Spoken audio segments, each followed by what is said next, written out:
Chaser Report is recorded on Gadigal land. Striving for mediocrity in a world of excellence. This is the Chaser Report.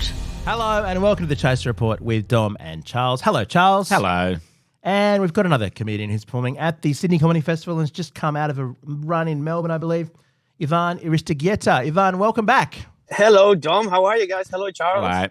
And look, welcome to Citizenship. Your show is called Citizen. You've signed up for ongoing Australianness. What the hell were you thinking, Ivan? What a terrible idea. Oh, have you heard about my country, Venezuela? I think it's a great idea to become an Australian citizen. Because you guys, I'm not much into politics, but I want to talk to you because I know you guys love politics. One thing that I'm doing in this show, I ask the audience the name of the current Governor General. Oh, fuck. And no one knows the name of the Governor General. And that's why I want to live in Australia. I want to live in a country where no one knows the names of the politicians. Because when you know the names of all the politicians, you know your country is going really, it's fucked. Okay. So I can't remember the names of the politicians in Venezuela. That's how good Australia is. The Governor General is the most powerful politician in the country, and no one knows the name of that person. It's some boring military guy. It's not. I want to say David Sheridan. Was David Hurley. David Hurley. It's not anymore though. I don't think it still is. It still is. Oh my God, I got it. Oh, it's David Hurley. You got it. Is it really? But isn't he the corrupt guy who awarded all those ministries? That's very Venezuelan. He's the guy who... all the special fellowships. Who gave 5 ministries to Scott Morrison secretly, and then he got $25 million donated to his charity. Corruption is very Venezuelan, but it's not very Venezuelan is people not knowing the names of the corrupt. But also, he's not likely to. There's not likely to be a knock on the door in the middle of the night from David Hurley. If anything, there'll just be a slightly sus cash grant, and maybe you'll be signed into more ministries than you should have. I mean, that's all he's doing. He's not taking people away, is he? Yeah, just a bit of money. Just a little bit of cash. Just a bit of cash. So who's in power in Venezuela at the moment? What's going on? How is Venezuela going? Oh, it's doing terrible, man. Terribly. We still have Maduro, but now they're doing this thing. The people from their own government are being so corrupt that they're fighting against each other inside the government. Yes. So they're putting a lot of people in jail. And because I think governments like this, they're all based in an enemy. And I think the original enemy is no longer there because it's been destroyed after years and years. So they have to create another enemy. So they are taking big companies and enterprises that are all being made with a lot of corruption money, and they not invited the original politicians to be part of the corruption. So they're attacking them. So they're all part of the same. They're just creating another enemy. It is a good question. Why hasn't Anthony Albanese just summarily thrown Peter Dutton in jail? Yes. And most of the front bench. I mean, maybe Julian Leeser he'd left. Anyone who wants to vote no, he could just lock them all up. I mean, that would be within his powers, probably, wouldn't it? So he could declare a state of emergency or something. Is that even possible in Australia? Well, is that what happens in Venezuela, or do they just all... Do they lock them up, or do they just get rid of them? They're being locked up, right? And already one guy died in jail. It's on the news. Oh, was that an inverted commas accident? Was it? Yeah, it's like a. We make it look like an accident. You know what we should do is we should do a sort of not prisoner swap, but citizen swap. Like we've got Ivan here, so we send Peter Dutton over there as a sort of like. You know, as an exchange. Yeah, as an exchange. That's not fair. We get Ivan, who's lovely, and they have Peter Dutton. What's he going to... I know. I mean, any boats that are in Venezuela right now, he'll be trying to stop. The entire kind of maritime industry will be shut down within weeks of him arriving. I kind of feel like Probably because there's a new New South Wales government here, and Ivan, I don't know whether you know much about New South Wales, but you're based in Victoria. I don't know much about Australian politics at all. Yeah. That's why I wanted to live in this country. Yeah. And I just figured out that joke about David Hurley in my show is because of people want to know about the citizenship test. And I explained that the part of the citizenship test is to understand the political structure of Australia. And I've never heard of because in Venezuela we don't have the character, the governor general, or the head of state. That is not what. This is an interesting thing. Sorry, just before you go on, does that mean that do you have to get the name of the Governor General wrong to become an Australian citizen? Is that part of the? Yeah, you know what it is. Not even wrong. Not even wrong. It's like people go like, I don't know. What I do. I don't know why are you asking me this stupid question? Yeah, don't you understand? Yeah. No one knows that. Yeah. I asked them to raise their hands if they know the name of the current Governor General. And this year, the average audience number that I had I'm very happy, was around 200, 250 average every night. And every night I had 1 to 3 hands out of 250. And a couple nights, no one raised a hand. Yeah, and that was the night that the Governor General came in, I presume. David Hurley was in the audience. No clue who this is. Mrs. Hurley's like, don't ask me. Yeah. Just on a side distraction, Ivan, I don't know. The one thing I know about the Governor General, my favourite fact, now that it comes back to me, and we talked about this on the podcast before, is Mrs. Hurley's habit of singing at events. I've heard about that. I don't know whether at your citizenship ceremony, did she sing? Did she turn up and you are the sunshine of my life. Essentially, kind of like a kindergarten teacher who had any training in music beaten out of her. Yes. With heavy weapons. I've heard about that. I have a friend from Canberra who came to see my show. He loves the comedy festival, and he comes to Melbourne to watch a bunch of shows. And he works in Parliament. And he's not a politician. He works in He's all this stuff. Works there. And I'm like, do you know the name of the Governor General? He's like, man, I've really forgot the name, but I remember his wife sings in every single thing. So you're right. That's so silly. But I would sort of trade credible corruption of Venezuela to not have someone as embarrassing as the Governor General's wife. Couldn't you just pay her not to sing in that system? I mean, we don't have that option. Yeah, or lock her up. But that singing thing, it's a good sign of corruption. It's like, hey, I am the Governor General. You got to let my wife sing. That's very corrupt. Yes. Like let my wife sing. It's like you know that movie that Meryl Streep was on about a singer that was really, really terrible, but she was actually very.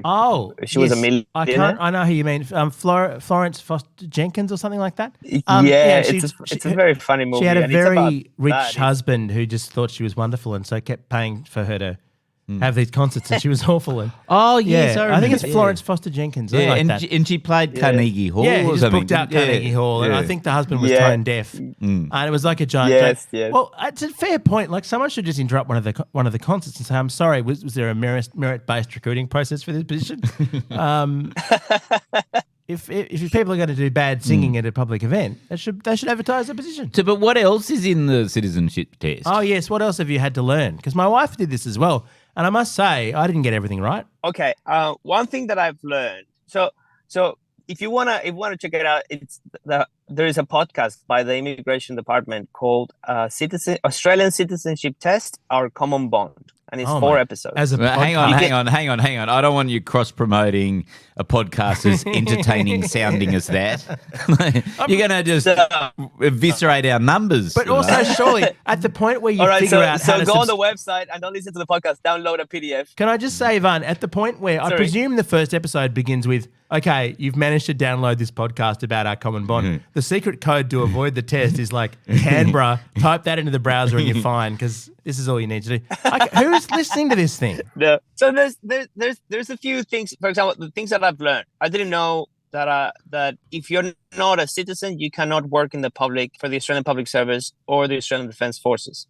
I didn't know that. Only citizens can do that. So what I do is just prepare you for your new rights. Like they say, you're going to be a citizen now. you can work for the public service or the defense forces. But I did some Googling and I learned, and this is also studying that the head of state is King Charles. King Charles is the head of the Australian state and also the commander-in-chief of the Australian Defence Forces. Thank God. And King Charles is not an Australian citizen. Oh. So these foreigners, they come here, they take our jobs.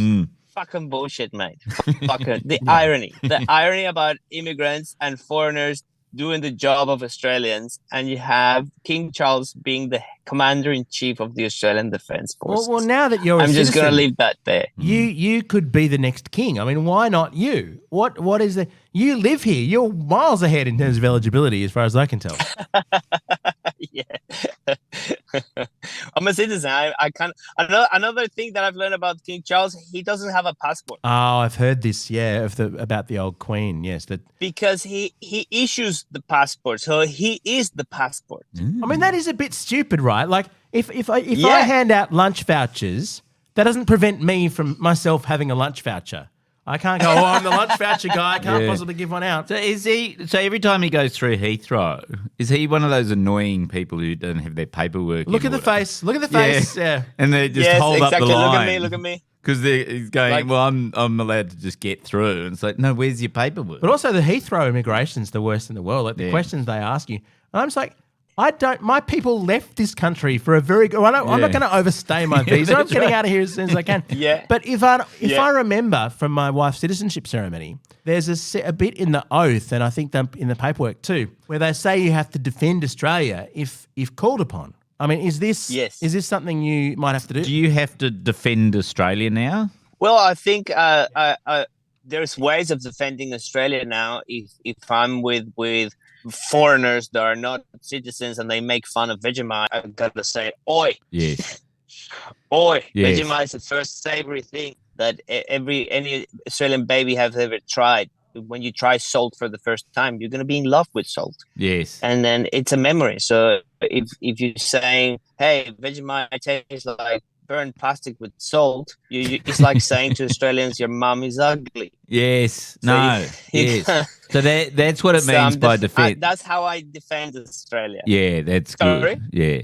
And so does that mean I have to defend Australia? Because my whole life's work has been about paying out Australia. But am I being treasonous? I think that's part of being Australian too. You have to make fun of yourself. Oh, if you take yourself too seriously, yes. I think that's why